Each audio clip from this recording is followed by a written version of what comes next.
Meron po akong 5 minutes lang.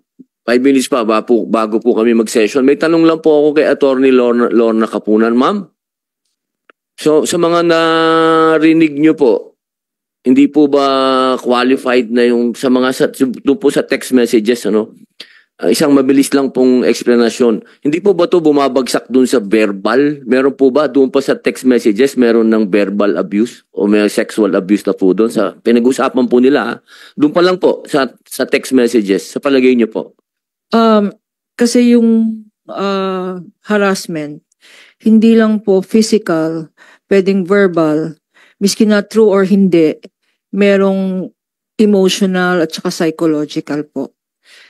Kung pwede ko lang nadagdag, no, in the last 3 minutes, kasi yung pag pinag-uusapan pong sexual harassment, hindi lang po yung sexual harassment law ang dapat tignan ng Senado. 4 po yan. Meron tayong Sexual Harassment Act, meron tayong Revised Penal Code sa Act of Lasciviousness, meron po tayong Revised Penal Code on Rape, at yung sinabi niyo po, yung expanded definition ng rape to include already men. No? At lastly, meron po tayong Safe Space Act.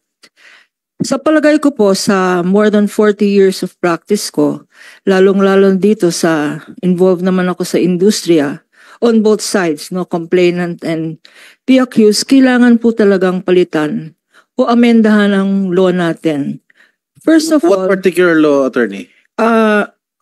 In particular, the anti-sexual. All of the laws that you mentioned? Yes po.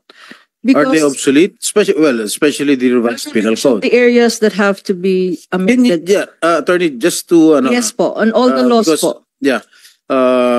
Can you just put it in a writing piece of paper so the committee can study it? We will do that po. Lumabas sa committee report yan. Yes po. Ang idadagdag ko lang, because this is the Committee on Media, ang dihado po dito ang victim. Lalong-lalo na sa case namin, practicing lawyer, ang court po nag-o-order ng gag rule. So yung victim hindi makasalita. At ang kalaban is either big business or the industry. So talagang dihado na nga sa batas, dihado pa sa media. So sana tanggalin natin yung gag order na yan para level ang playing field. Thank you po.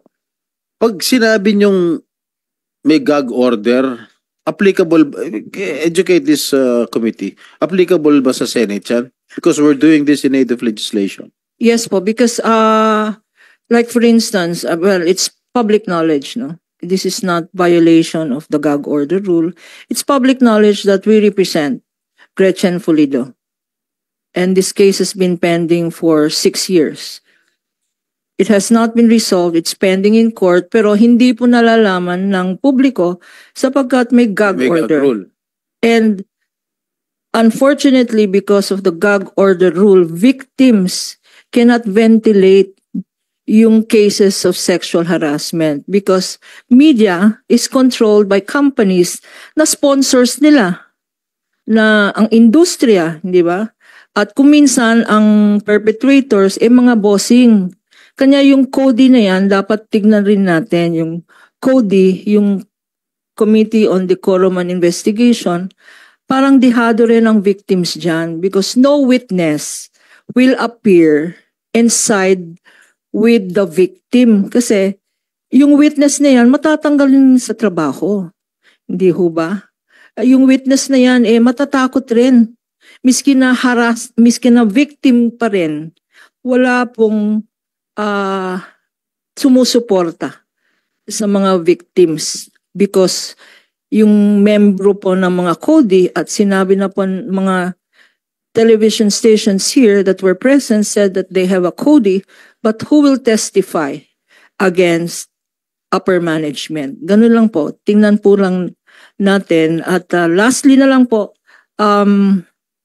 kagaya po ng sinabi ni Sir Nino Mulak, the trauma it has caused. So dapat yung penalties, napakaliit po ng penalty. 1 hanggang 30 days lang po ang sexual harassment at ang fine. Miski na guilty ka, bayaran mo na lang yan eh. Dapat taasan ang penalty at hindi lang yon mag-create ng trust fund para sa victim, so that the victim will get assistance for the trauma and the psychological effect.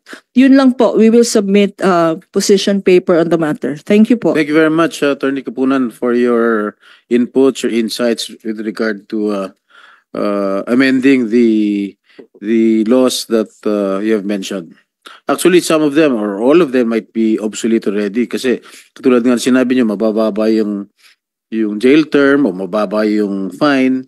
Kahit sino pwede nilang bayaran kasi mababa lang yung ano. That's well appreciated, Attorney Kapunan. Mr. Chair.